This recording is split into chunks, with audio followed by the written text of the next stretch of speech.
गया बस। बहुत लेंथी था, लिखी जा रही मैं एंड मोमेंट तक। लिखो लिखो खत्म ही नहीं हो रहा है, पेपर है कि क्या है, बहुत लेंथी था।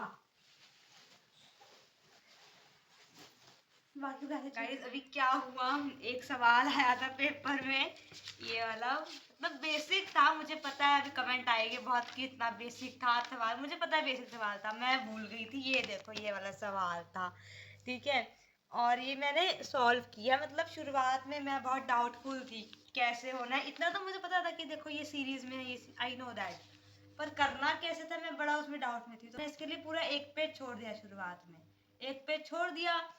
अब एंड का बचा हाफ एन आवर मेरे पास, उसमें मुझे एमसीक्यू भी थे और ये भी सवाल था मेरे सर के ऊपर कि ये कैसे करना है। मैंने फिर सॉल्व किया इसको, मेरा आंसर आ गया 25 ओम।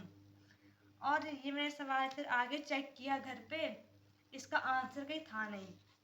फिर मैंने सर्च किया चैट जीपीटी में, और आंसर जो मैंने लिखा same 25 ohm was the answer पूरा।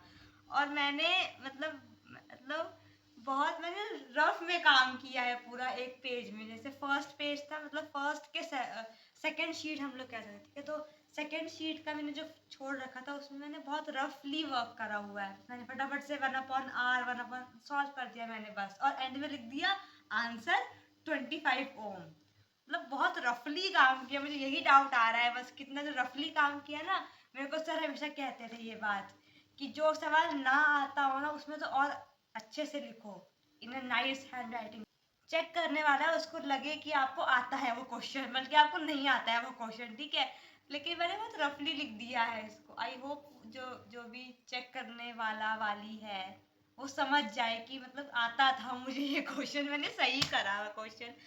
Actually paper was too lengthy मेरे हिसाब से, क्योंकि मैं भाई लिखती रह गई एंड मोमेंट तक। एक बार जो एक बार लिख दिया आंसर उसको मुझे वापस से चेक करने का मौका तो मिला ही नहीं, पहली बात। और दूसरी बात ये कि डेरिवेशन तो बिल्कुल एकदम सीधे पूछ लिया, डायरेक्ट एकदम। लेकिन जो एमसीक्यूज आए थे ना उनने मुझे टाइम ही नहीं मिला कि मैं दोबारा सोचूं एक बार कि इसका आंसर चेंज हो सकता है कि नहीं। बस जो किया किया हो गया, आगे बढ़ो, ऐसा क्या उससे था पेपर। 32 शीट्स मिलती है ना एक उसमें बंडल में, पूरी यूज हो गई मेरी, पूरी की पूरी 32 यूज हो गई। एंड का 15 मिनट बचा है, मैं 20 सवाल लेके बैठी हूँ, क्या नहीं imagine the pressure on me. And का लास्ट 15 मिनट्स 20 एमसीक्यूज।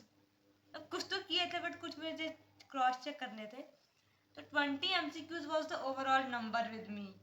और वो एक और सवाल था दो नंबर का, जो वो था बीट स्टोर ब्रिज वाला, वो और था साथ में मेरे। मैं क्या करूं पहले। मैंने पहले एमसीक्यू फटाफट करके हटाया, फिर लास्ट का जो 5 मिनट बचा था उसमें मैंने ये आंसर फाइंड किया 25 ओम, जो कि सही है।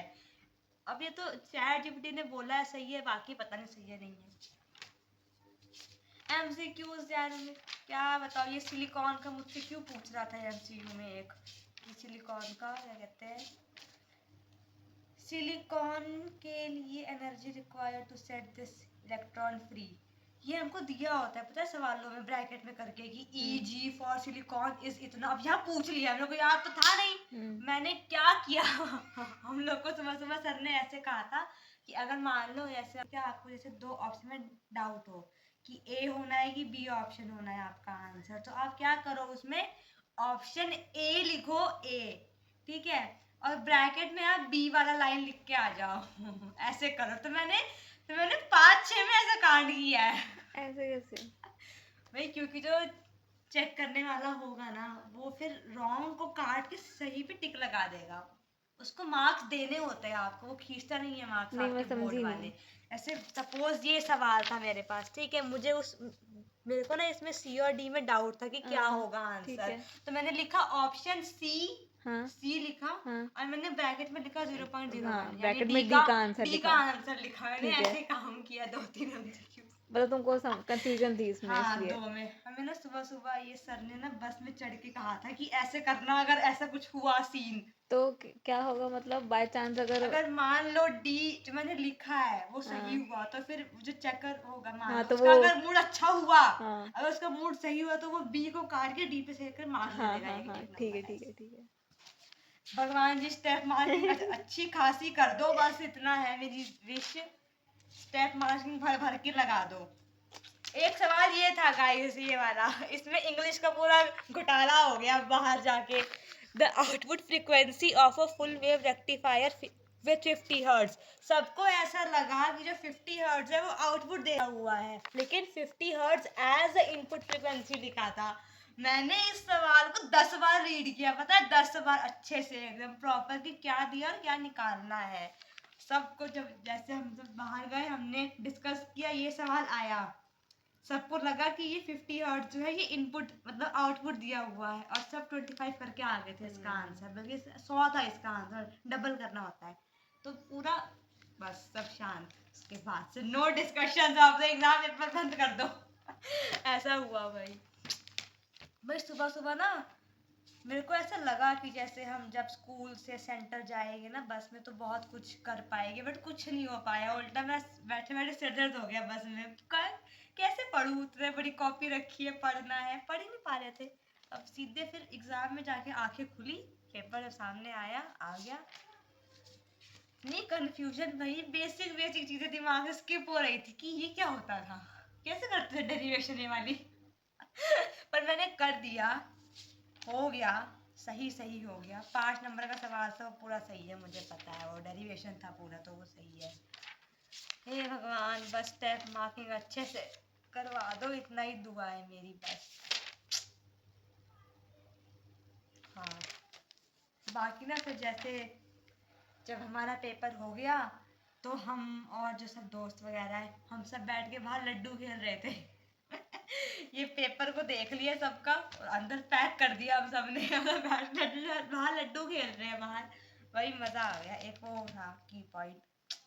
तो गाइस अब केमिस्ट्री है यार, अब थोड़ा अच्छा करना पड़ेगा केमिस्ट्री और मैथ्स को, क्योंकि ये तो ठीक ठाक एवरेज गया, इतना कुछ नहीं अच्छा कह सकते यार। फर्स्ट क्वेश्चन इतना मुश्किल सा, मतलब मुश्किल नहीं, मतलब कंफ्यूजिंग सा क्यों होता है हमेशा। जेई में भी first question was so wicket closing question, आ ही नहीं रहा है। इसमें भी ऐसे हुआ, same to same. Section A का भी ले लो, फर्स्ट क्वेश्चन थोड़ा सा वैसा था। सेक्शन बी का तो मैं क्या ही बोलूँ, तो था ही वैसा थोड़ा सा। पर हाँ, जो जो मैंने वीडियोस वगैरह देखी थी कि ये आ सकता है, ये आ सकता है, वो सब आया पेपर में, ये भी बात है। Nice predictions.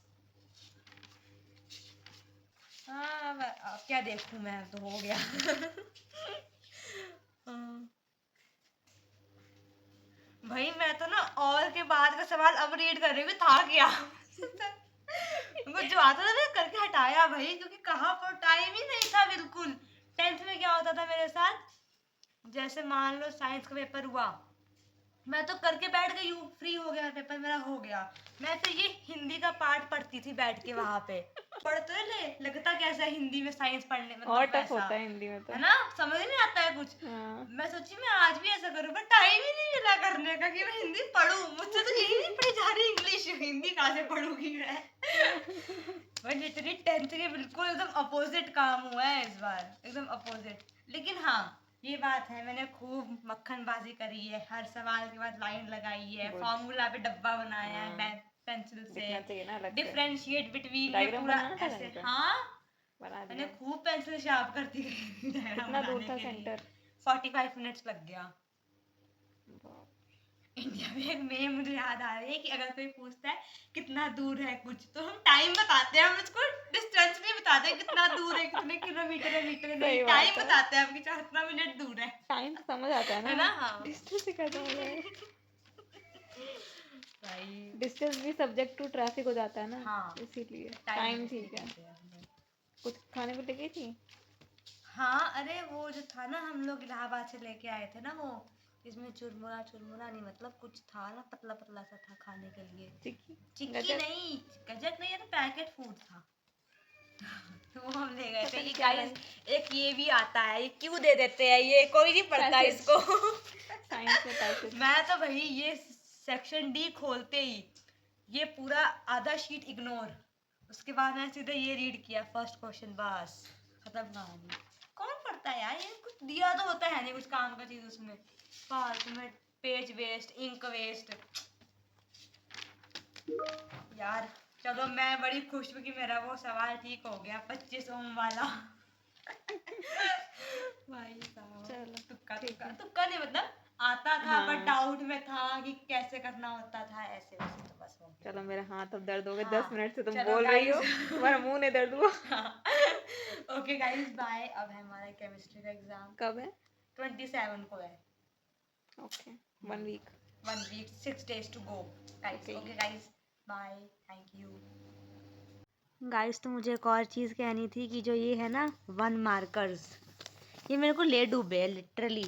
1 मार्कर, एक तो सेक्शन डी वाला जो पोर्शन होता है, और क्या कहते हैं ये सेक्शन ए, लिटरली भाई 1 मार्कर 1 मार्कर। क्या यार, एक तो टाइम इतना मतलब मैनेज नहीं हुआ, और फिर ये सब गलत हो गया ऊपर से। इनका तो पता नहीं, अभी चेक नहीं करा। सेक्शन डी भाई लिटरली इसका बी करा था, पर डी है इसका आंसर गूगल के हिसाब से। मैंने इसका ए किया था, पर इसका सी है आंसर। मेरे को डाउट था ए और सी में, पता नहीं मैंने ए ही फिर श्योरिटी से मतलब कर दिया कि चलो यही आंसर होगा, बट ये नहीं था आंसर। शायद से नहीं है, पता नहीं है कि नहीं है, पता नहीं। ये तो ठीक था, इसने भी तुक्का ही गया है मेरा। इसका तो चलिए, ये तो हो गया, ठीक था, ये दोनों ठीक थे मेरे। 1 मार्कर बहुत खतरनाक होते हैं भाई सच में। ओके, अभी के लिए चलते हैं गाइस, चलते हैं। हाँ गाइस, एक और चीज़ कहनी थी कि अगर हम 2 मार्कर्स की, 3 मार्कर, 4, 5 मार्कर की बात करते हैं, तो खास करके ये क्वेश्चन स्कूल में इतने बार कराया गया था, कोचिंग में इतनी बार कराया गया था, ये वाला भी बहुत बार कराया गया स्कूल में, ये भी स्कूल में कराया गया था, ये भी बहुत बार रटवा दिया गया था हम लोग को, तो करवा करवा के बार बार।